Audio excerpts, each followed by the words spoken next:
के main room में स्वागत करना चाहती हूँ और ईश्वर की स्तुति और महिमा हो कि उन्होंने हमें बहुत ही अच्छा मौका दिया एक दूसरे के साथ मिलकर के प्रार्थना करने का। मैं आज बहुत खुश हूँ और मुझे हर्ष महसूस होता है कि मैं आज के जो स्पीकर है उनको आप सबों के सामने प्रस्तुत कर सकती हूँ। हमारे स्पीकर पास्टर डेविड अवथाडे जो पूना के रहने वाले हैं।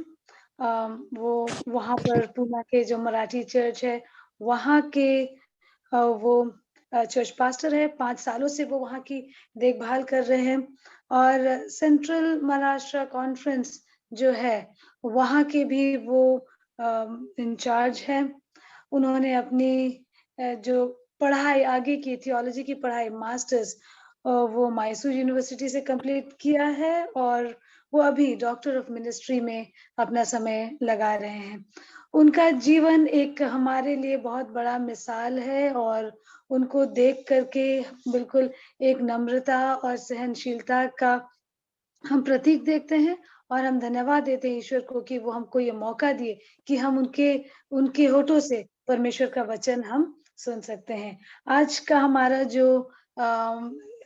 जो टॉपिक है वो अपने परिवार तक पहुंचना और इस के बारे हम और जानेंगे और सुनेंगे पास्टर डेविड अवथाडे से। ये समय मैं उनको देना चाहूंगी। परमेश्वर आपको आशीष दे पास्टर साहब। समय आपका है, 15 मिनट आपको मिलेगा आपका संवाद बांटने के लिए और परमेश्वर का शुक्रगुजार हूँ कि वो आपको हमारे बीच आज लाए। धन्यवाद। Thank you very much. Can you hear me? Yes, yes. Thank you very much, sister, for this wonderful opportunity. आज जो मैंने लैंग्वेज मैंने चूज किया है एक्चुअली मुझे मराठी में बोलना था, सो मैं मराठी में ही कोशिश करूंगा बोलने की। बीच बीच में मैं हिंदी में बोलूंगा। सो जो आज का टॉपिक है अपने परिवार तक पहुंचना, आज की घड़ी के लिए ये बहुत ही रिलेवेंट ऐसा टॉपिक है। हम देखते हैं कि आजकल हम बहुत सारी सेवकाई जो है, बहुत सारी मिनिस्ट्री जो है हम बाहर के लोगों के लिए दे रहे हैं, लेकिन जरूरत है कि हम अपने घर से इस सेवकाई को चालू करें, हमारे घर की ओर ज्यादा ध्यान दें, ताकि हमारे घर की व्यवस्था हम अगर अच्छी कर पाए तभी हम जाकर कई सारे लोगों को प्रभु के वचनों के अनुसार प्रभु यीशु मसीह के बारे में बता सकेंगे। जैसे कि हम देखते हैं पवित्र शास्त्र बाइबल में, जब परमेश्वर ने सृष्टि की रचना की, सबसे पहले जो व्यवस्था परमेश्वर ने बनाई थी वो व्यवस्था थी कुटुंब व्यवस्था या फैमिली की व्यवस्था। और परमेश्वर ने सबसे पहले आदम और हवा को जब बनाया, परमेश्वर ने एक फैमिली को वहां पे बनाया ताकि परमेश्वर की महिमा वो फैमिली कर सके, उस फैमिली संग परमेश्वर हर घड़ी अपना समय बिता सके। लेकिन जो भी परमेश्वर ने व्यवस्था बनाई थी, परमेश्वर की फैमिली की व्यवस्था, हम देखते हैं कि उस फैमिली व्यवस्था को आदम और यूव के द्वारा किसी भी तरह से उसका सम्मान नहीं हुआ, या पर उन्होंने जो भी परमेश्वर की इच्छाएं थी उसके विपरीत जाकर परमेश्वर को वहां पे उन्होंने दुख और तकलीफ दी है। हम देखते हैं कि परमेश्वर की इच्छा है कि हम जो भी परमेश्वर ने हमें परिवार दिया है, जो भी परमेश्वर ने हमारे साथ हमारे परिजनों को दिया है, परमेश्वर चाहते हैं कि हम उनका आदर करें, हम उनका सम्मान करें, हम उनको संभाले, हम उस परिवार को हम परमेश्वर के साथ में बनाए रखें, ना कि हम उसको बिगाड़े, ना कि हम उसे आशीषों से दूर जाने दें। परमेश्वर चाहते हैं कि हमारा परिवार हमेशा फला फुलाए और परमेश्वर चाहते कि हमारा परिवार हमेशा आशीष से बने रहे। परमेश्वर चाहते हैं कि हमारे परिवार के साथ उस परमेश्वर की संगति हमेशा बनी रहे। हम देखते हैं कि एलेन जी व्हाइट जो है द एडवेंटिस्ट होम में लिखते हैं कि अगर हमारे परिवार को अगर हमें अच्छी तरह से चलाना है, या अगर हमारे परिवार को परमेश्वर में अगर हमें बढ़ाना है, तो चाहिए कि हमारे जो परिवार के मुखिया है, हमारे जो माता पिता है या बड़े जन है, उनको थोड़ा सा परिश्रम लेना बहुत जरूरी है। परिश्रम उन्हें परमेश्वर के वचनों में लेना चाहिए, परिश्रम उन्हें परमेश्वर के प्रार्थना में लेना चाहिए, और उनका जीवन जो है परिवार के प्रति समर्पित होना चाहिए। कई बार हम देखते हैं कि जब हम हमारे परिवार को चलाते हैं तो शैतान कई तरह से हमारे परिवार के साथ या परिवार में कई तरह की तकलीफों से द्वारा या कई तरह गलत गलत चीजों के द्वारा कुछ कठिनाइयां लाने की कोशिश करता है। लेकिन एलेन जी व्हाइट हमें बताती है कि ऐसे परिस्थितियों में हम निराश ना हो, हम थक ना जाए या किसी भी तरह से डिस्करेज ना हो, बाकी हम प्रार्थना के द्वारा, हिम्मत के द्वारा हम आगे बढ़ते चले जाना चाहिए। क्योंकि जो परमेश्वर का घर है, जो परमेश्वर में जीवन बिताना चाहते हैं या बिताने की कोशिश करते हैं, उन्हीं के घरों में या उन्हीं के जीवन में शैतान कई सारी अड़चनियों को, कई सारी तकलीफों को लाने की कोशिश करता है। सो हम हमारे परिवार को जब चलाते हैं उस समय हमें होना चाहिए कि हम प्रार्थना में बने रहे, परमेश्वर के वचनों में बने रहे। आज जब हम इस दुनिया की ओर देखते हैं, अ, जिस दुनिया को परमेश्वर ने बनाया है, परमेश्वर चाहते थे कि हर एक फैमिली जो है, हर एक परिवार जो है खुशी से रहे। परमेश्वर चाहते थे कि वो आशीष से बढ़े। लेकिन आज हम देखते हैं कि कई सारे परिवारों में जो है आज शांति नहीं है। कई सारे परिवारों में जो है आज परमेश्वर के ऊपर जो भरोसा है, वो कई सारे परिवारों में उस भरोसे को हम नहीं देखते हैं। कई सारे परिवारों में हम देखते हैं कि झगड़े हैं, कई सारे परिवारों में हम देखते हैं कि मनमुटाव है, कई सारे परिवारों में हम देखते हैं कि परमेश्वर बहुत सारे परिवार सेल्फिश है। हर एक लोग अपने अपनी ओर देखते हैं। कई सारे परिवारों में हम देखते हैं कि वहाँ पे बुराई है, झूठ है, या कई सारे परिवारों में लोग इकट्ठा रहकर भी साथ में नहीं है। और ऐसे परिस्थितियों में हमें चाहिए कि हम हमारे परिवारों की ओर जाए और हमारे परिवारों की ओर ज्यादा कर हम ध्यान दें, ताकि हमारा परिवार इकट्ठा बना रहे, हमारा परिवार एक साथ मिलकर परमेश्वर की अ, बड़ाई कर सके, परमेश्वर को ऊंचा कर सके। इस बात को आज के दिनों में हमें बहुत जरूरी से इस बात की ओर हमें ध्यान देना है। और इसीलिए आज ऐसे परिवारों को, जो परिवार के जीवन में शांति नहीं है, अशांतता है, जिस परिवार के जीवन में आशीष नहीं है, इन परिवारों की ओर हमें जाना चाहिए और ऐसे परिवारों की ओर हमें पहुंचना चाहिए। हर ऐसे परिवार की ओर हम के जाकर उनकी सहायता करनी चाहिए। और इस बात को हम अपने घर से ही हम इस बात को हम उस वहां पे शुरू कर सकते हैं। हम देखते हैं कि अय्यूब के जीवन में जब हम देखते हैं, अय्यूब एक ऐसा परमेश्वर का दास था जो अपने परिवार के प्रति वो बहुत ही समर्पित था। अपने परिवार की ओर उसका बहुत ध्यान था, ना कि खाली अपने आजू-बाजू के लोगों की तरफ उसका ध्यान था, बल्कि वो अपने परिवार की तरफ ज़्यादा कर अपने परिवार की ओर उसका ज़्यादा ध्यान था। तो हम जब अय्यूब को देखते हैं, तो प्रार्थना के द्वारा, वचनों के द्वारा या जो भी डिसिप्लिन है या इन सभी बातों के द्वारा अपने परिवार की ओर उसका ज़्यादा हम देखते हैं कि उसका ध्यान था। और वो पहुँचना चाहता था कि भाई किसी भी तरह से हमारे जो लोग हैं, मेरे जो बच्चे हैं या जो मेरा परिवार है, वो किसी भी तरह से परमेश्वर की ओर से किसी भी तरह से दूर ना जाए। तो हमें हमारे जीवन में इन बातों को हमेशा याद रखना है कि हम परमेश्वर के संतान बनते हुए, परमेश्वर के फैमिली बनते हुए हम परमेश्वर के सानिध्य में हमेशा बने रहे। पहला यूहन्ना और 4:20 हमें बताता है कि हम अगर परमेश्वर के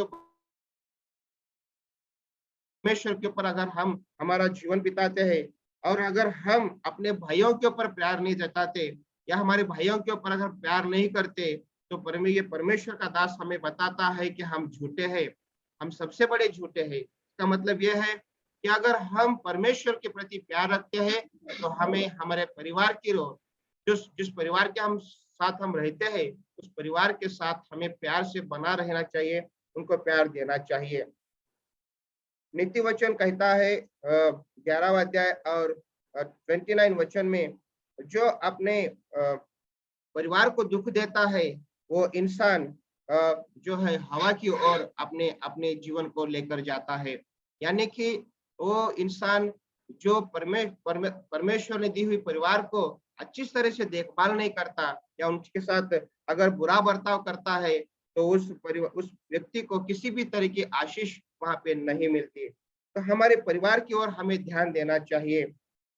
परमेश्वर के वचन में नीति 22 और छठे वचन में कहता है कि जो तुम्हारे बच्चे हैं उन्हें अच्छी तरह से शिक्षा दीजिए, उन्हें अच्छी तरह से पढ़ाइए, परमेश्वर के वचनों में उन्हें बढ़ाइए, ताकि जब वो बड़े होंगे, जब वो बुजुर्ग बनेंगे, उस बुजुर्ग तक भी वो लोग किसी भी तरह से परमेश्वर के वचनों के खिलाफ वो कभी नहीं जाएंगे।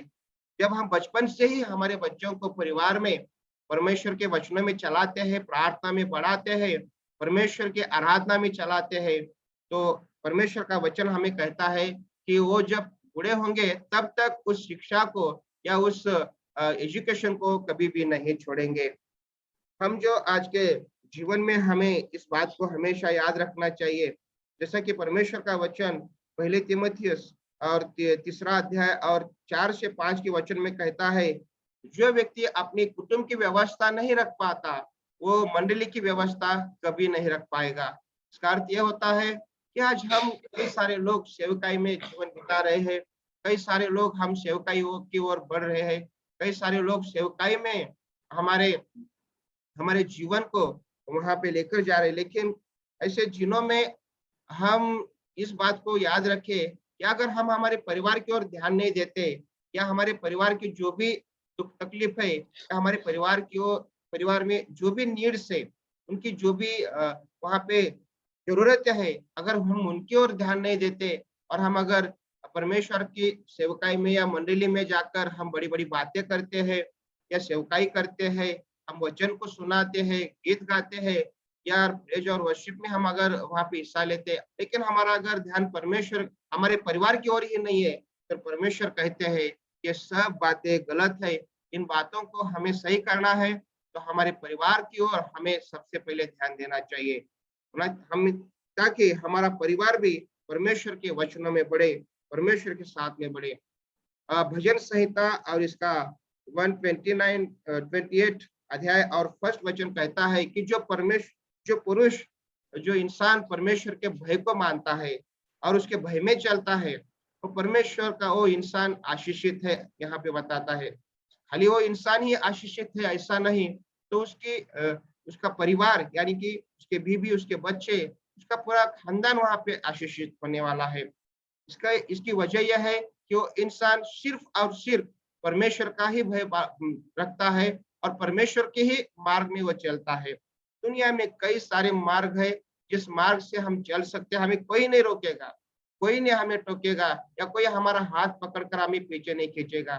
हम जिस मार्ग से चलना चाहते हैं, हम अपने उस मार्ग से चल पाते या चल सकते हैं।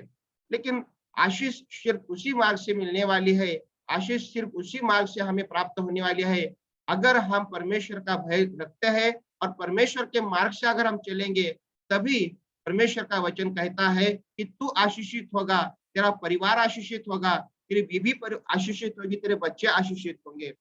आज हम इस वचन को हमारे मन में रखना चाहिए। अगर मुझे मेरे परिवार को आशीषित रखना है, तो होना चाहिए कि मैं अपने जीवन में परमेश्वर के भय को रखूं, मैं परमेश्वर के मार्ग पर चलो, ना कि अपनी मर्जी से चलो।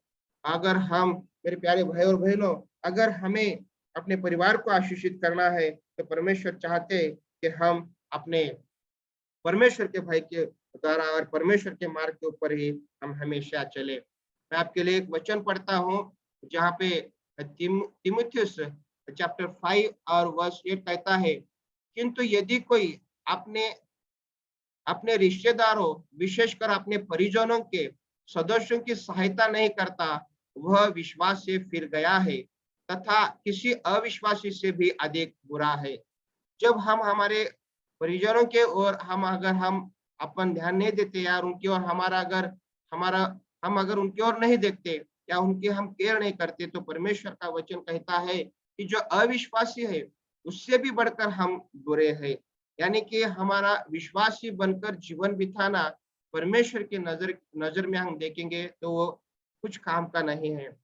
आज के इस दिन मैं आप सभी को परमेश्वर के वचनों के द्वारा यही बताना चाहता हूँ कि हमारे जीवन में हमारा खुद का जीवन हमारे परिजनों के लिए एक मॉडल होना चाहिए।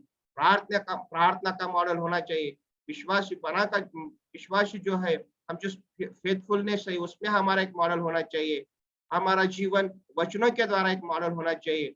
जैसे हम बोलते हैं, जैसे हम परमेश्वर के वचन का प्रचार करते हैं, उसी तरह से हमारा जीवन भी होना चाहिए, ताकि उसी द्वारा हम हमारे परमेश्वर की ओर, हमारे परिजनों को हम परमेश्वर की ओर लेकर जा सकते हैं। खाली बातें करना, खाली वचन को सुनाना, इतनी बात आज के लिए अब ज़रूरी नहीं। बढ़कर चाहिए कि हम हमारे जीवन को पूरी तरह से हमारी फैमिली के सामने रखें। जिस सच्चाई से हम परमेश्वर के वचन को सुनाते हैं, उसी सच्चाई से हम हमारे जीवन में भी हमारा जीवन उसी तरह से हम बिताना चाहिए।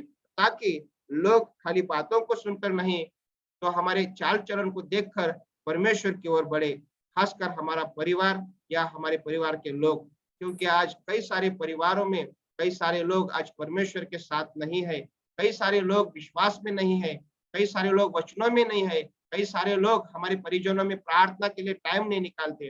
तो हमें चाहिए कि हमारा मॉडल उनके जीवन में होना चाहिए, ताकि वो लोग हमें देखकर प्रार्थना करें, हमें देखकर परमेश्वर के वचनों में चले, हमें देखकर परमेश्वर की स्तुति करे, परमेश्वर की महिमा करे, ताकि उसी के द्वारा हम आशीषित होने वाले, उसी के द्वारा हमारा परिवार आशीषित होने वाला है।